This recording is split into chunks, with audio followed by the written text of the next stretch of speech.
ઘણા છોકરાઓને આપણે જોઈએ છીએ આપણે કે બોર્ડના રિઝલ્ટ પછી કે કોલેજના રિઝલ્ટ પછી એના મા બાપો પણ એમ હતાશ થઈ જાય છે. હું એક મારા જીવનનું ઉદાહરણ આપું.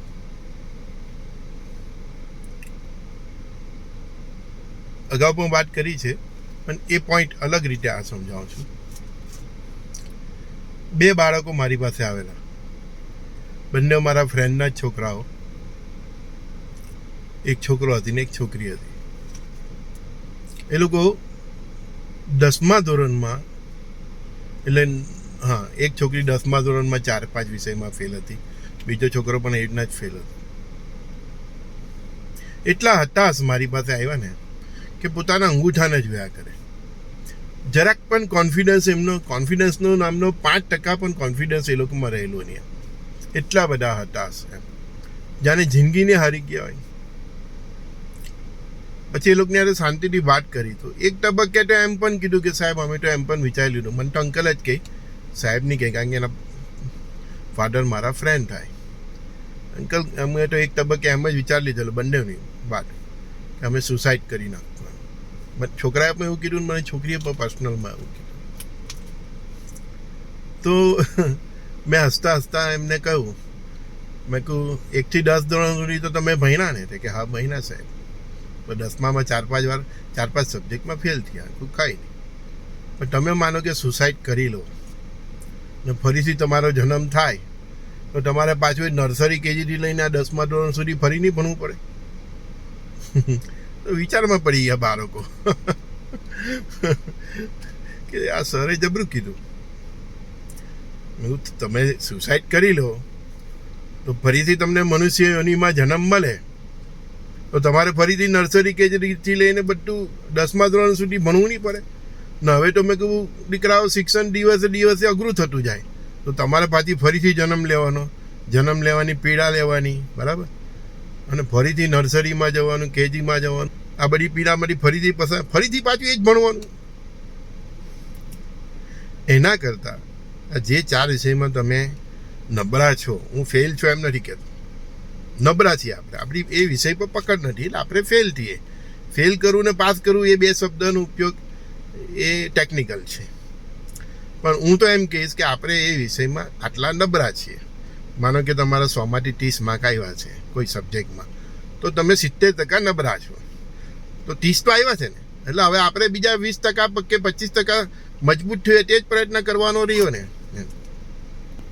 બાકી આ જિંદગીમાં કોઈ ફેલ પણ નથી ને કોઈ પાસ પણ નથી, બધું ઉપરવાળો જ કરે ભાઈ.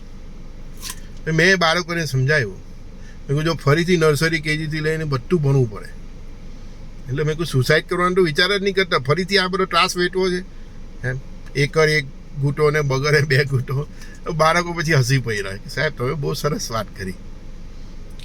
અને પછી એ લોકોને તો મેઇન મુદ્દો જ કે તમારું કોઈ પણ બાળક કોઈ પણ વિષયમાં નબળું હોય ને તો એમાં નબળું કેટલા ટકા નબળું છે? મારે 30 માર્ક આવ્યા છે, 100માંથી 30 માર્ક આવ્યા, મતલબ કે 30% તો મજબૂત છે. તમારી ધારણામાં બીજું માનો કે 70% એવરેજ સ્ટુડન્ટ કહેવાય, હોશિયાર વિદ્યાર્થી કહેવાય, તો બીજા 40% જ એને મજબૂત કરવાનો રહ્યો ને. તો એક પેરેન્ટ્સ તરીકે તમારે બીજા 40% એને મજબૂત કરવાનો કોશિશ કરવી જોઈએ. માતા પિતા પ્રથમ શિક્ષક છે ને માતા પિતા જો પોઝિટિવ હશે ને તો ટીચર પણ પોઝિટિવ થશે. અને હું તો કહું ટીચરોએ પણ, મેં ઘણા વિદ્યાર્થીઓને અહીંના ફ્રીમાં ટ્યુશન આપ્યું છે, એટલે શિક્ષણ આપ્યું, ટ્યુશન નથી આપતા આપણે, શિક્ષણ આપ્યું ગુરુની જેમ. તો હું તો કહું કે કોઈ પણ શિક્ષક હોય, કોઈ પણ ગુરુ હોય, કોઈ પણ પ્રોફેસર હોય, એને નબળા વિદ્યાર્થીઓ ક્યાં નબળો છે એની પર ધ્યાન આપીને એની પર પકડ મજબૂત કરાવવી જોઈએ. હું તમને કહું કોઈ પણ વિદ્યાર્થી નાપાસને પાસ કરવાની જે સિસ્ટમ છે ને એમાંથી હું તો એ સિસ્ટમને જ બદલી કાઢવાનું વિચારું છું. એ સિસ્ટમ જ બદલી કાઢવી જોઈએ.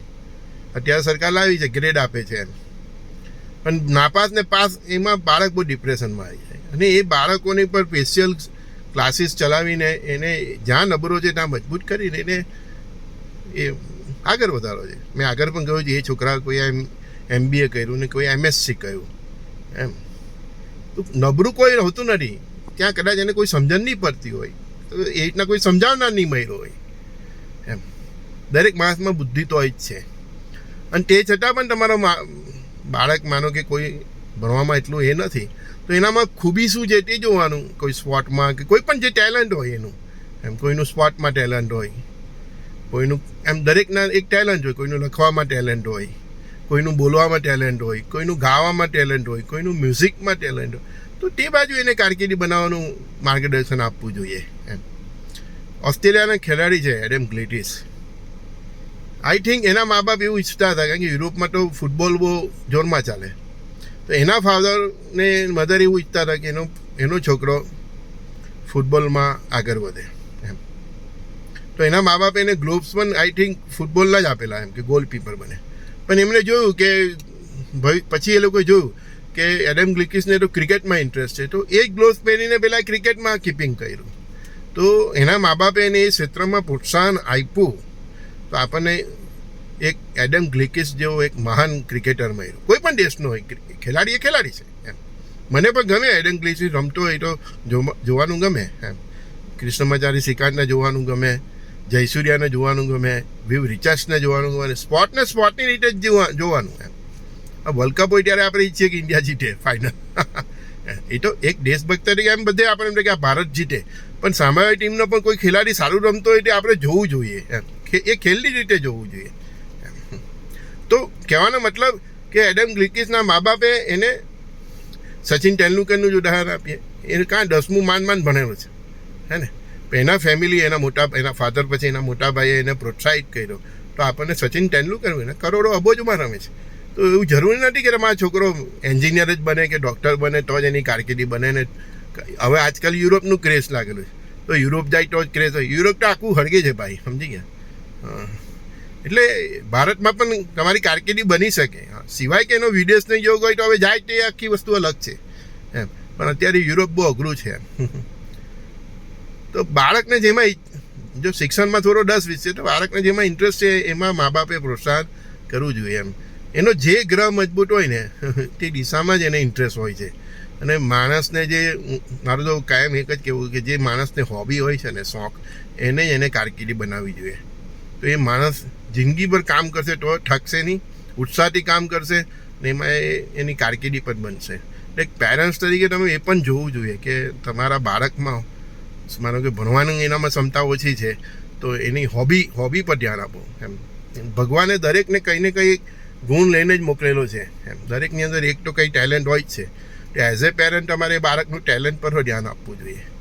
અને એક સમાજમાં માન સન્માનથી ઊભા રહે એટલા માટે એક ગ્રેજ્યુએશનની એક ડિગ્રી જરૂરી છે એમ. બસ બીજું કંઈ ખાસ કહેવાનું નથી. અને બાળકોને મેં કીધું તેમ હતાશ નહીં થાવ, મેં કીધું તેમ ફરીથી ભણવું પડે. એટલે સુસાઇડ કોઈ રસ્તો નથી એમ. તમે એને ડિગ્રી ગમે તેમ કરીને પૂરી કરો અને તમને તમારી જે હોબી છે એમાં આગળ વધો. તેંડુલકરનું ઉદાહરણ આપ્યું તમને, એડમ ગ્લિકિસનું આપ્યું એમ, બરાબર. મળીએ ત્યારે સંજય બોરીવાલાના શ્રી ગુરુ દેવદાસ સર્વે સગાઓને. કોઈના પણ બાળકો કે કંઈ પણ ડિપ્રેશનમાં કે આવું કંઈક તકલીફ હોય તો મારી સાથે વાત કરાવજો, એનું સારું થઈ જશે. અને આ બધી સર્વિસ આપણે ફ્રીમાં જ છે ભાઈ, આ બધું માનવ સેવા જ કરીએ છીએ, બરાબર ને. કોઈને પણ કંઈ પણ કામ હોય તો મારો નંબર ફરીથી આપું છું તમને, 7405323000. ફરીથી કહું છું 7405323000, બરાબર. કોઈ પણ રીતનું કંઈ પણ આ રીતનું કંઈ પણ કામકાજ હોય તો મારી સાથે વાત કરાવજો. ઓકે, મળીએ ત્યારે. ગુરુદેવ દત્ત.